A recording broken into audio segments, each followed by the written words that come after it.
Dum, dum, dum, diddle dum dum, diddle dum dum, diddle dum dum. There was a turtle by the name of Bert, and the turtle was very alert. When danger threatened him, he never got hurt. He knew just what to do. He ducked and covered, ducked and covered. He did what we all must learn to do. You and you And you and you, duck and cover. Be sure and remember what Bert the Turtle just did, friends, because every one of us must remember to do the same thing.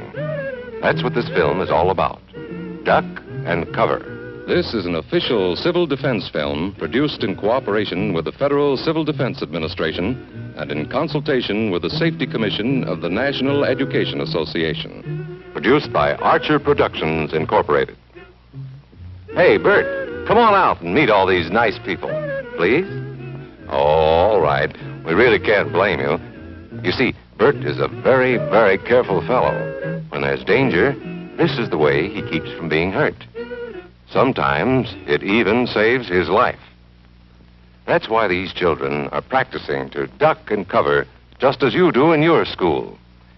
We all know the atomic bomb is very dangerous. Since it may be used against us, we must get ready for it, just as we are ready for many other dangers that are around us all the time. Fire is a danger. It can burn whole buildings if someone is careless. But we are ready for fires. We have a fine fire department to put out the fire, and you have fire drills in your school so you know what to do. Automobiles can be dangerous, too. They sometimes cause bad accidents, but we are ready. We have safety rules that car drivers and people who are walking must obey. Now, we must be ready for a new danger, the atomic bomb. First, you'll have to know what happens when an atomic bomb explodes. You will know when it comes. We hope it never comes, but we must get ready. It looks something like this. There is a bright flash, brighter than the sun, brighter than anything you've ever seen. If you were not ready and did not know what to do, it could hurt you in different ways. It could knock you down hard or throw you against a tree or a wall. It is such a big explosion, it can smash in buildings and knock signboards over and break windows all over town. But if you duck and cover like Bert, you will be much safer. You know how bad sunburn can feel. The atomic bomb flash could burn you worse than a terrible sunburn, especially where you're not covered. Now, you and I don't have shells to crawl into like Bert the Turtle, so we have to cover up in our own way. First, you duck, and then you cover. And very tightly, you cover the back of your neck and your face. Duck and cover underneath a table or desk or anything else close by. In Betty's school, they are talking about the atomic bomb, too. Betty is asking her teacher, how can we tell when the atomic bomb may explode? And her teacher is explaining that there are two kinds of attack, with warning and without any warning.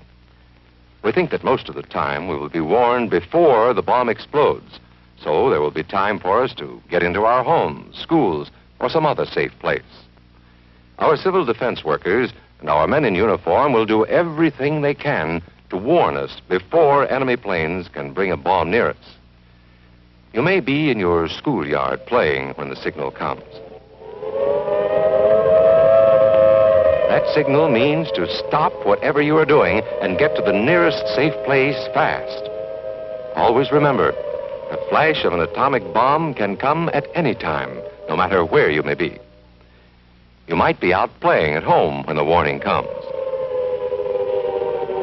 Then be sure to get into the house fast, where your parents have fixed a safe place for you to go. If you are not close to home when you hear the warning, go to the nearest safe cover. Know where you are to go, or ask an older person to help you. You know the places marked with the S sign? They're safe places to go when you hear the alarm. If there is a warning, you will hear it before the bomb explodes. But sometimes, and this is very, very important, sometimes the bomb might explode without any warning. Then the first thing we would know about it would be the flash. And that means duck and cover fast, wherever you are. There's no time to look around or wait. Be like Bert. When there is a flash, duck and cover, and do it fast. Here are some older boys showing what to do if the flash comes when you are not in the classroom. This is what to do if you should be in a corridor. You duck and cover tight against the wall this way. Remember to keep your face and the back of your neck covered tightly. Try to fall away from windows or doors with glass in them. Then, if the glass breaks and flies through the air, it won't cut you. You might be eating your lunch when the flash comes. Duck and cover under the table. Then, if the explosion makes anything in the room fall down, it can't fall on you. Getting ready means we will all have to be able to take care of ourselves. The bomb might explode when there are no grown-ups near. Paul and Patty know this, and they're always ready to take care of themselves. Here they are on their way to school on a beautiful spring day. But no matter where they go or what they do, they always try to remember what to do if the atom bomb explodes right then. It's a bomb. Duck and cover. Paul and Patty know what to do.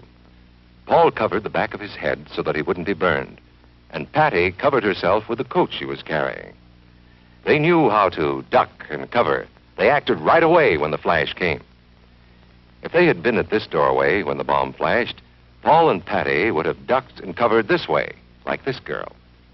Heavy doorways are a good place to duck and cover. She will be safer, too. Here's Tony going to his Cub Scout meeting.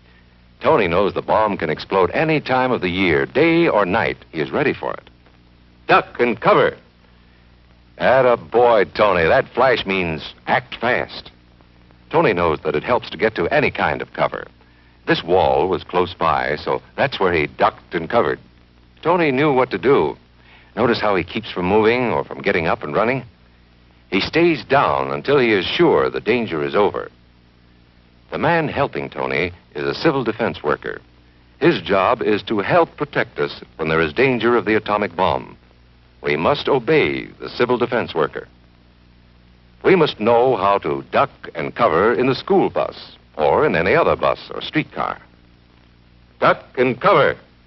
Don't wait. Duck away from the windows fast. The glass may break and fly through the air and cut you. Sundays, holidays, vacation time, we must be ready every day, all the time, to do the right thing if the atomic bomb explodes. Duck and cover. This family knows what to do, just as your own family should. They know that even a thin cloth helps protect them. Even a newspaper can save you from a bad burn. But the most important thing of all is to duck and cover yourself, especially where your clothes do not cover you. No matter where we live, in the city or the country, we must be ready all the time for the atomic bomb. Duck and cover. That's the first thing to do. Duck and cover. The next important thing to do after that is to stay covered until the danger is over. Yes, we must all get ready now so we know how to save ourselves if the atomic bomb ever explodes near us. If you do not know just what to do, ask your teacher when this film is over. Discuss what you could do in different places if a bomb explodes. Older people will help us as they always do, but there might not be any grown-ups around when the bomb explodes. Then, you're on your own. Remember what to do, friends. Now tell me right out loud. What are you supposed to do when you see the flash? Duck and cover. Duck and